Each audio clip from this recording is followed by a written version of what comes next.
지난 주일에는 주님의 뜻을 가장 분명히 알 수 있는 방법, 그것은 하나님의 말씀인 성경을 늘 가까이 읽고 묵상하는 것이다 라는 말씀을 드렸습니다. 하나님의 말씀이 우리의 심령 속에 계속해서 쌓여갈 때에 그 말씀이 필요한 순간에, 주님의 뜻을 깨달아야 되는 순간에 그 말씀이 우리에게 생각나게 하고 주님의 뜻을 알게 해주신다라는 말씀을 드렸죠. 오늘도 지난 주일에 이어서 주님의 뜻에 관한 말씀을 드리려고 합니다. 신앙생활하면서 우리 성도님들이 가장 어려운 것 중에 하나가 주님의 뜻과 내 뜻대가 다를 때입니다. 성경 말씀을 통해 주님의 뜻이 무엇인지, 또 지금 이 상황에서 주님께서 원하시는 것이 무엇인지를 분명히 알겠는데, 문제는 그 주님의 뜻과 내가 원하는 바가 다를 때이죠. 구체적인 상황으로는 크게 두 가지를 들 수 있을 것 같습니다. 하나는 주님의 뜻 안에서 나에게 지금 일어난 일이나 고난, 그것을 내가 받아들이지 못하고 이해하지 못할 때가 있습니다. 또 하나는 주님의 뜻을 깨달았는데 그것이 내가 하고 싶은 뜻과 다를 때이죠. 여러분들이 이럴 때 어떻게 하십니까? 먼저 지금 나에게 일어난 상황이나 고난이 이해가 되지 않고 내 마음으로 받아들이지 않을 때 여러분들은 어떻게 하십니까? 이럴 때 이제 많은 분들이 하나님을 원망하는 경우가 많습니다. 왜냐하면 우리 믿음의 성도님들은 나에게 일어나는 모든 일들이 하나님의 뜻과 섭리 안에서 일어난다라고 믿기 때문이죠. 하나님께서 나와 함께 하시고 하나님께서 나를 정말 사랑하신다면 왜 하나님은 나에게 이런 일, 이런 상황이 일어나도록 하셨을까라고 이해가 되지 않고 받아들여지지가 않는 것입니다. 전에 제가 한번 여자 목사님 한 분을 소개해 드린 적이 있습니다. 이분은 10개 교회를 개척하신 분이신데요, 주로 교회가 없는 지역에 가셔서 교회를 개척하신 후에 한 분 한 분 전도하셔서 이렇게 성도님들이 모아져서 한 20여 분 정도 성도님들이 모아지면 신학 교육을 제대로 배우신 목사님을 청빙하게 하고는 자신은 또 다른 지역으로 가서 개척을 하시는 겁니다. 이렇게 해서 개척한 교회가 10여 개나 되는 거예요. 그런데 이 목사님이 목회를 시작하시게 된 이유가 있습니다. 원래 남편분이 신학을 공부하시고 목회를 하셨습니다. 그러니까 이분은 목사님의 사모님이신 거죠. 그런데 목회를 시작하신 지 얼마 지나지 않아서 어린 세 자녀를 남겨둔 채 남편 목사님이 돌아가신 거예요. 이제 어떻게 해야 되나, 어떻게 살아야 되나 눈앞이 캄캄해지는 거죠. 더군다나 혼자의 몸도 아니고 어린 자녀가 3명이나 있으니 어떻겠습니까? 한동안 너무나 힘들고 괴로운 시간을 지나야 했습니다. 그래서 큰 괴로움을 안고 살아가던 어느 날 하나님께서 이 사모님에게 내가 내 남편을 이어서 나의 일을 감당해라 라고는 음성을 주시더라는 거예요. 하나님께서 남편 대신에 이 사모님을 주의 종으로 부르신 거죠. 이분이 처음에는 저 못해요 하나님, 저는 절대로 안 돼요 라고 완강하게 거부했지만 결국 나중에는 주님의 부르심에 순종해서 신학을 공부하고 주의 종의 길을 가게 되었습니다. 그런데 이제 어린 자녀를 셋이나 두었고 또 그 신학을 공부해야 되고 또 목회를 한다는 것이 결코 쉬운 일이 아니죠. 어렵게 신학 공부를 다 마치고 전도사 사역을 시작했는데 자녀들과 멀리 떨어져서 목회를 시작할 수밖에 없는 상황이었고, 그러다 보니 어머니로서 굉장히 마음 아픈 거죠. 괴로운 겁니다. 그런데 이 전도사님은 정말 헌신적으로 주의 일을 감당하셨어요. 하나님께서 이분을 정말 귀하게 놀랍게 들어 쓰셨습니다. 그래서 앞에서 아까 말씀드린 대로 10개 교회를 개척할 수 있었던 거죠. 뿐만 아니라 자신이 개척한 교회에서 주인 행세를 하는 것이 아니라 더 많이 배운 목사님들을 그 교회에 맡기고 자신은 또 다른 교회를 개척하러 떠나시고 하는 것을 반복하신 겁니다. 그러다가 은퇴를 앞두고 몇 년 전에 목사 안수를 받으셨죠. 감사한 것은 이런 가운데서 자란 3명의 자녀들이 다들 잘 됐다는 거예요. 여러분, 이 여자 목사님이 남편을 잃은 그 순간 어떤 마음이셨을까요? 남편을 먼저 불러가신 하나님의 뜻을 그 마음이 받아들여졌을까요? 아마 이 목사님도 그 순간에는 좀처럼 그 상황, 자신이 지금 이런 상황에 놓여 있다는 것을 받아들이기가 어려우셨을 거예요. 그러나 그 고난의 순간에서도 하나님을 붙잡고 믿음으로 한 걸음 한 걸음 지나가다 보니까 한참을 지난 후에는 하나님의 뜻이 여기 있었나 보다 라고 하는 것을 비로소 알게 되고 이해가 되는 그런 순간이 있었던 거죠.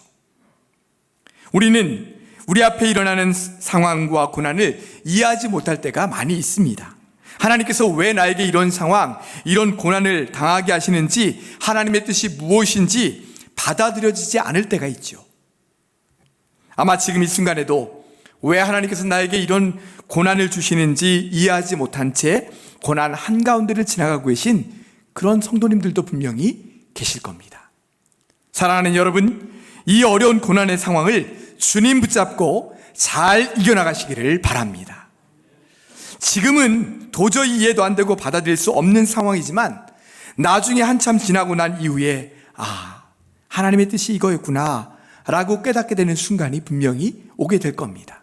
아니면 혹시나 이 세상에 사는 동안에는 주님의 뜻을 이해하지 못했다 할지라도 주님 앞에 서는 날 우리 주님께서 우리를 안아주시며 깊이 위로해 주실 것입니다.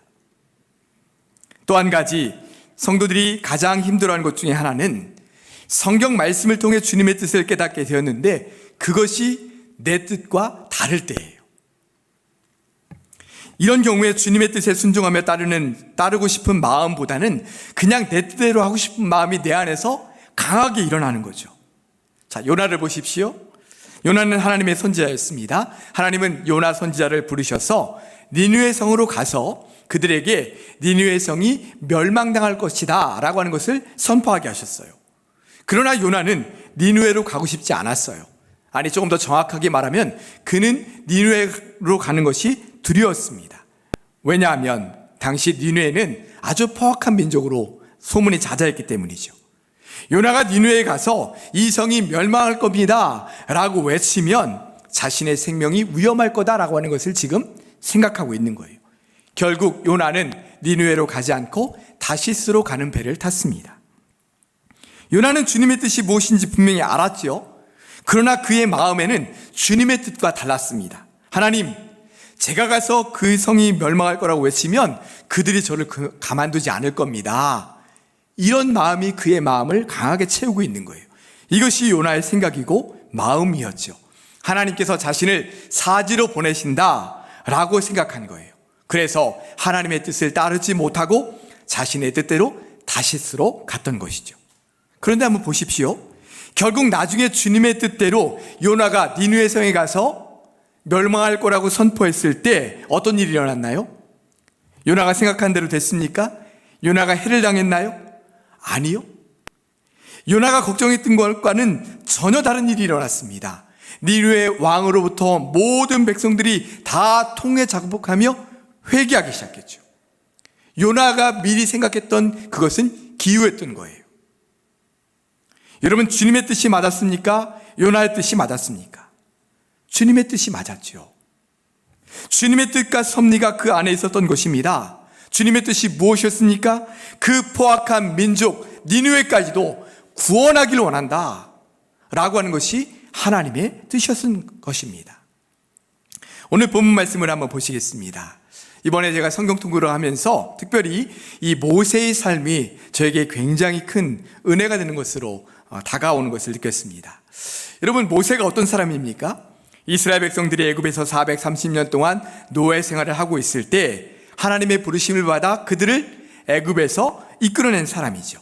지팡이 하나 들고 애굽 왕 바로와 단판을 짓고 하나님의 능력으로 10가지 재앙을 내린 이후에 나중에는 애굽 왕이 두 손 두 발 다 들고 빨리 가라 라고 하는 항복을 받아냈습니다.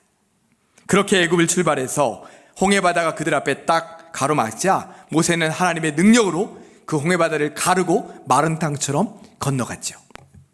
자, 남자만 60만 명이나 되는 이스라엘 백성들을 이끌고 40년 동안 광야 생활을 하는 것 결코 쉬운 일이 아니었습니다. 수많은 일들이 있었죠. 일단 그 많은 사람들이 먹을 수 있는 음식과 광야에 물이 없었습니다. 뿐만 아니라 가는 곳마다 그 지역에 이미 살고 있는 민족들과 계속 전쟁을 벌이며 나아가야 됐죠. 그러나 모세는 그때마다 그 모든 일들을 잘 해결해 나갔습니다. 40년 동안 만나와 메추라를 먹었고요, 반석을 쳐서 물이 나게 했습니다. 아무런 전쟁의 준비도 되어 있지 않던 이스라엘 백성들이었지만 가는 곳마다 전쟁에서 이겼어요. 물론 하나님의 능력으로 말미암은 것이죠. 또한 광야 생활 동안 백성 안에서도 많은 분열과 갈등이 있었습니다. 모세가 시내산에서 40일 동안 기도하고 있을 때 산 아래에서는 아론과 백성들이 금송아지를 만들어 놓고 거기다 절하는 일이 있었죠. 또 모세를 대적하여 반역을 일으킨 사람들도 여러 차례 있었습니다. 그런데 모세는 그 모든 일들을 잘 해결하고 감당하면서 마침내 40년 동안의 광야 생활을 마칠 날이 눈앞에 다가왔어요. 이제는 드디어 하나님께서 약속하신 가나안 땅을 눈앞에 두게 되었죠. 얼마나 기대에 찼겠습니까? 야, 드디어 40년 동안 고생을 했었는데 드디어 약속의 땅 가나안에 들어간다. 할렐루야, 빨리 들어가게 해주세요. 이스라엘 백성들뿐만 아니라 이 모세까지 막 기대에 부풀어 올랐을 거예요. 그래서 오늘 본문 말씀에 보시면 모세가 이렇게 하나님께 기도하고 있죠. 우리 본문 24절과 25절 말씀 다 같이 하나님성으로 한번 읽겠습니다.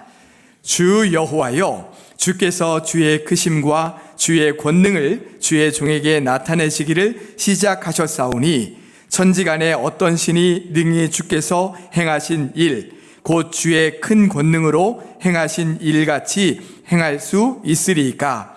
구하옵나니 나를 건너가게 하사 요단 저쪽에 있는 아름다운 땅, 아름다운 산과 레바논을 보게 하옵소서 하되. 아멘. 자, 모세가 하나님께 지금 이렇게 간구하는 거예요. 주여, 나를 건너가게 하사 요단 저쪽에 있는 저 아름다운 땅을 내가 보게 하옵소서. 이렇게 지금 간구하는 거죠. 여러분, 모세의 이 간구가 굉장히 분에 넘치는 것입니까? 굉장히 무리한 요구인가요? 아니죠.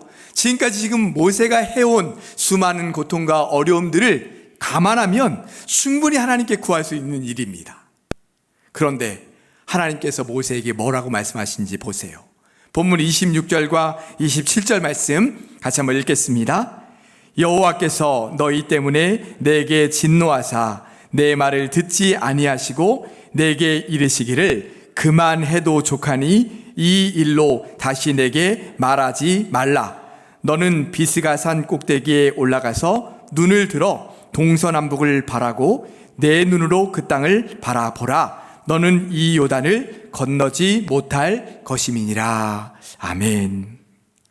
사실은 모세는 하나님께 하나님, 저도 저 가나안 땅에 들어가게 해주세요 라고 했는데 하나님께서는 모세에게 청정명령과 같은 말씀을 하시는 거예요. 너는 저 땅에 들어가지 못할 거다. 왜 하나님은 모세에게 그 땅에 들어갈 수 없다고 말씀하셨나요? 26절 말씀에 보면 여호와께서 너희 때문에 내게 진노하사 라고 지금 말씀하고 있는데, 전에 이제 광야 생활을 하던 중에 무리바라고 하는 지역에 이르렀을 때 물이 없어서 이스라엘 백성들과 이 모세가 다툰 적이 있어요. 광야 한가운데서 물이 없으니까 이 백성들이 모세에게 막 원망을 한 거죠. 우리를 죽게 하려고 여기까지 데리고 왔느냐, 빨리 물을 내놔라, 이러면서 돌을 들어 모세를 치려고 하는 겁니다. 이때 하나님께서 모세에게 말씀하시기를 너희가 반석에게 명하여 물을 내라 라고 말씀하십니다. 그래서 모세가 지팡이를 들어 그 반석을 2번 쳐서 물을 내서 백성들에게 마시게 하죠. 여러분, 언뜻 보기에는 모세가 하나님께 뭐 크게 잘못한 것이 없어 보입니다. 그런데 이때 모세는 하나님의 능력을 마치 자기 능력인 양, 그래? 그렇다면 내가 반석을 쳐서 물을 내지 라고 하는 마음이었던 거예요. 그 마음을 하나님께서 악하게 보셨던 거죠. 그래서 여호와께서 모세에게 진노하사 가나안 땅에 들어가지 못한다라고 말씀하셨던 겁니다. 그런데 여러분, 모세가 이런 하나님의 뜻을 쉽게 받아들일 수 있었을까요?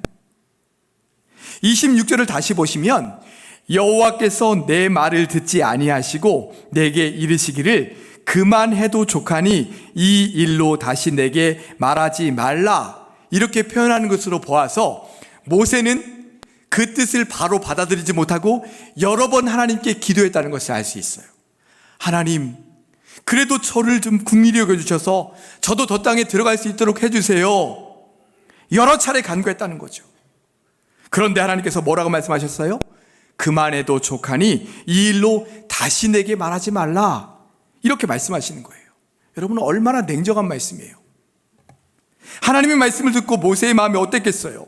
굉장히 서운하지 않았겠습니까? 하나님 너무하십니다. 제가 이 완악한 백성을 데리고 여기까지 오느라고 얼마나 고생했는지 하나님이 더 잘 아시지 않습니까? 그런데 저는 저 땅에 들어갈 수 없다니요. 하나님 너무하십니다. 이런 마음이 들지 않았겠어요? 더군다나 28절 말씀을 보십시오. 너는 여호수아에게 명령하고 그를 담대하게 하며 그를 강하게 하라. 그는 이 백성을 거느리고 건너가서 내가 볼 땅을 그들이 기업으로 얻게 하리라. 이렇게 말씀하세요. 하나님께서 모세에게 너는 안 되고 이 여호수아가 들어갈 거야, 이렇게 말씀해 주고 있는 거죠. 다시 한번 분명히 못 들어간다는 걸 말씀하고 있는 거예요. 여러분 어떻습니까? 하나님의 뜻이 잘 받아들여지십니까? 내 일이 아닌데도, 지금 모세 일인데도 우리가 안타깝잖아요. 하나님 왜 그러실까? 이처럼 주님의 뜻과 내 뜻이 다르다는 것이 우리가 생각한 것보다 훨씬 더 큰 충격으로 다가올 때가 많습니다. 하나님, 왜 도대체 저에게 이렇게 하라고 말씀하시는 겁니까? 저는 그렇게 하고 싶지 않고 이렇게 하고 싶습니다. 저는 그 길이 아니라 이 길로 가고 싶습니다. 우리가 그렇게 말할 때가 많잖아요. 차라리 주님의 뜻을 몰랐더라면 좋았겠다, 이런 생각이 들 정도로 하나님의 뜻을 받아들이기 어려울 때가 참 많지 않습니까? 그래서 많은 성도님들이 아예 주님의 뜻을 안 물어보려고 하는지도 몰라요. 왜요? 내 뜻대로 하고 싶은데 주님의 뜻을 알고 나면 그 뜻이 내 뜻과 다를까 봐. 자, 그러면 이렇게 주님의 뜻과 내 뜻이 다를 때 우리는 어떻게 해야 될까요? 이제는 성경적인 신앙적인 답을 한번 찾아보도록 하겠습니다. 두 가지를 말씀드리겠습니다. 첫째로, 주님의 뜻과 내 뜻이 다를 때 우리는 주님의 뜻을 온전히 믿고 신뢰해야 합니다. 지난주에 말씀드린 것처럼 내 뜻이 이루어지는 것보다 주님의 뜻이 이루어지는 것이 나에게 더 유익하다라고 하는 것을 믿고 신뢰하는 거예요. 사도 바울은 성경에서 가장 능력 있는 성령의 사람 중에 한 사람입니다. 그는 다메섹에서 예수님을 만난 이후에 소아시아 지역 전체를 3번이나 두루 다니면서 복음을 전파했고, 그 선교의 결과로 수많은 영혼들이 구원받고 많은 교회들이 세워지는 그런 놀라운 역사를 이루었죠. 그런데 그에게는 치명적인 병이 있었어요. 어떤 성경학자는 간질병이라고도 하고 어떤 이들은 아주 심한 안질이 있었다라고 말하기도 합니다. 바울은 자신의 병에 대해서 이렇게 고백해요. 고린도후서 12장 7절과 8절 말씀 우리 다 같이 읽도록 하겠습니다. 여러 계시를 받은 것이 지극히 크므로 너무 자만하지 않게 하시려고 내 육체의 가시 곧 사탄의 사다를 주셨으니 이는 나를 쳐서 너무 자만하지 않게 하려 하심이라. 이것이 내게서 떠나가게 하기 위하여 내가 3번 주께 간구하였더니. 아멘. 자, 바울이 이 병 때문에 얼마나 고통을 많이 당했든지요, 지금 자신의 육체의 가시를 사탄의 사자다 이렇게 표현하고 있어요. 그래서 이 병이 떠나가게 해달라고 3번이나 간구했다는 거예요. 여러분, 여기서 3번 간구했다는 것은요, 3번 기도했다는 것이 아니에요. 우리가 어떤 기도 제목을 가지고 막 기도했는데 하나님께서 응답해 주시지 않는 것 같아요. 그럼 이게 하나님의 뜻이 아닌가 보다 내려놓죠? 그러다 또 그래도 또 그 부분을 해서 또 주님의 뜻이 아닐지도 몰라 또 간구하는 거예요. 주님, 근데 또 안 들어오시니까 이거 아닌가 보다 이렇게 내려놨다가 또 기도하는, 그렇게 하기를 3번 했다는 거예요. 그런데 하나님께서 바울에게 뭐라고 말씀하셨는지 아세요? 고린도후서 12장 9절 말씀 전반절만 같이 한번 읽겠습니다. 나에게 이르시기를 내 은혜가 내게 족하도다. 이는 내 능력이 약한 데서 온전하여 짐이라 하신지라. 거기까지 읽겠습니다. 여러분, 사도 바울 정도 되면 하나님께서 알아서 좀 병을 치료해 주셔야 되는 거 아니에요? 수많은 핍박과 죽음의 위협 앞에서도 주의 복음 들고 그 많은 지역을 다니면서 자신의 모든 것을 다 들여서 선교 사역을 감당했던 사람이에요. 주님을 위해 산 사람이라고요. 그런데 결국 바울은 그 병을 고침받지 못하고 평생 가지고 살아야 됐어요. 그런데 보십시오. 바울이 하나님을 원망했나요? 아닙니다. 우리가 좀 전에 읽었던 고린도 후서 12장 9절 후반절 말씀, 그러므로 같이 읽겠습니다. 그러므로 도리어 그게 기뻐함으로 나의 여러 약한 것들에 대하여 자랑하리니 이는 그리스도의 능력이 내게 머물게 하려 함이라. 아멘. 바울은 지금 자신이 기도한 대로 병이 낫지 않았지만 지나고 나서 보니까 주님의 뜻대로 된 것이, 주님의 뜻이 자신의 삶에 이루어진 것이 자신에게 훨씬 더 은혜더라, 이렇게 고백하고 있는 거예요. 왜요? 자신의 약함 때문에 오히려 주님께 더 기도하고 매달리게 되었고, 자신의 그 약함 때문에 주님께서 더 큰 능력을 주시는 것을 체험하게 되라는 거예요. 그래서 나중에는 오히려 자신의 약한 것을 자랑하게 되었다라고 지금 고백하고 있는 것이죠.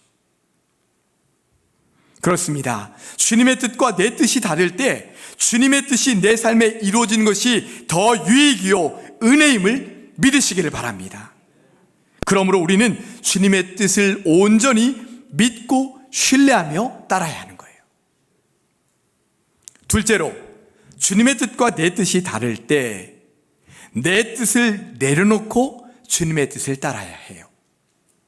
주님의 뜻을 믿고 신뢰한다면 내 뜻을 내려놓고 주님의 뜻을 따르라는 거예요. 근데 여러분, 머리로는 우리가 너무 잘 알아요. 그런데 내 뜻을 내려놔주는 것이 잘 되십니까?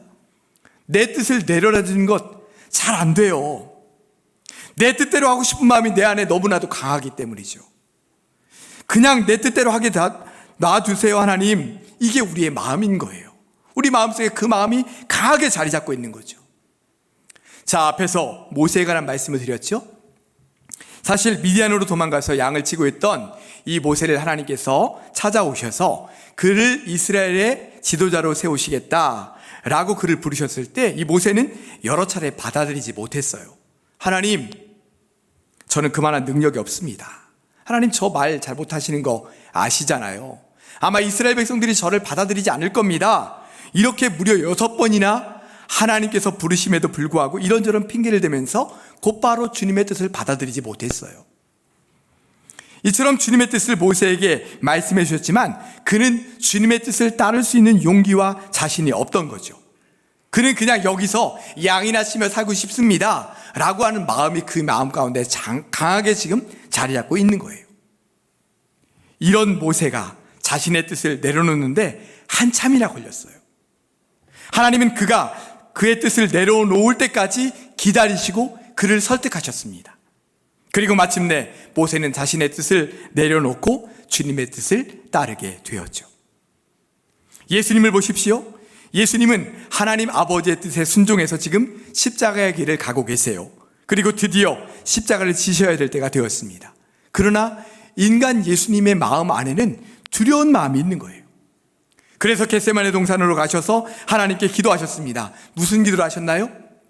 아버지여, 할만하시거든 이 잔을 내게서 옮기시옵소서.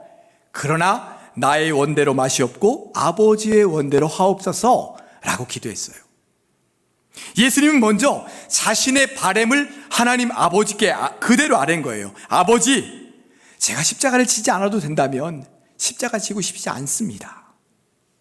자신의 바램을 하나님 아버지께 아뢰는 거예요. 이게 바로 인간 예수님의 마음인 거죠.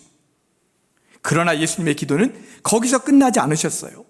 그러나 나의 원대로 마시옵고 아버지의 원대로 하옵소서. 자신의 뜻을 내려놓고 아버지의 뜻대로 하겠습니다.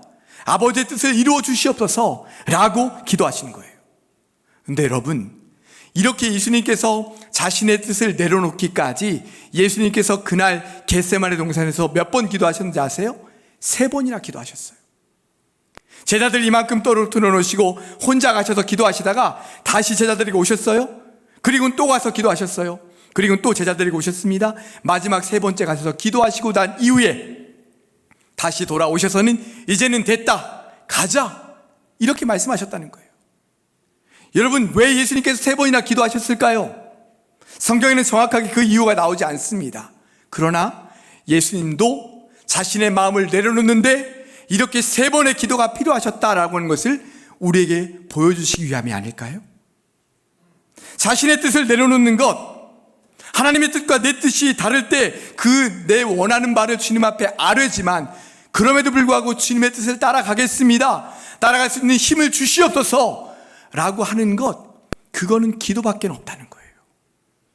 기도하지 않고는 내 뜻을 내려놓을 수 없다는 거예요. 그래서 우리에게 기도하라고 말씀하시는 거예요. 너희도 깨어서 기도해라 라고 제자들에게 여러 차례 말씀하시잖아요. 말씀을 정리하겠습니다.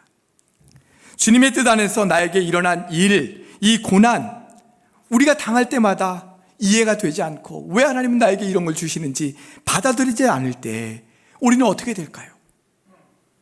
주님의 뜻을 깨달았는데 그것이 내가 원하는 바랑 다를 때 우리는 어떻게 될까요? 주님의 뜻이 내 삶 가운데 이루어지는 것이 더 은혜임을 믿고 신뢰하며 기다리시기 바랍니다. 그리고 하나님 앞에 나가서 기도해야 돼요. 기도하는 가운데 먼저 내가 원하는 바를 주님 앞에 아뢰일 수 있죠. 주님, 이렇게 되길 원합니다. 그런 이후에 주님, 그럼에도 불구하고 내 뜻을 내려놓고 주님의 뜻을 따라갈 수 있는 마음을 허락하여 주시옵소서 기도해야 되는 것입니다. 그러면서 정말 주님의 뜻을 따르고 내 뜻을 내려놓고 주님의 뜻을 따를 때에 주님께서 우리를 위해서 예비하신 더 풍성하고 은혜로운 삶이 우리의 삶 가운데 이루어지게 되는 것입니다. 사랑하는 성도 여러분, 내 뜻이 주님의 뜻과 다를 때 기도를 통해서 내 뜻을 내려놓고 주님의 뜻을 온전히 따를 수 있는 믿음의 성도들 되시기를 바랍니다. 그럴 때 하나님께서 우리를 위해서 예비해 두신 더 풍성한 은혜로운 삶이 우리에게 이루어질 줄로 믿습니다. 그 삶을 온전히 따라가실 수 있는 사랑하는 우리 모든 성도들 되시기를 주님의 이름으로 축원합니다. 기도하겠습니다. 하나님 아버지, 이 땅을 사랑하는 동안에 하나님께서는 매번 하나님의 말씀을 통해서 하나님의 뜻이 무엇인지를 우리에게 깨닫게 하실 때가 있는데, 주님, 그 뜻을 깨달아 알게 되었음에도 불구하고 우리 안에 내 뜻대로 하고 싶은 마음이 너무나도 강하게 일 때가 있습니다. 주님, 그때마다 주님 앞에 나아갈 수 있도록 인도하여 주시옵소서. 기도할 수 있도록 인도하여 주시옵소서.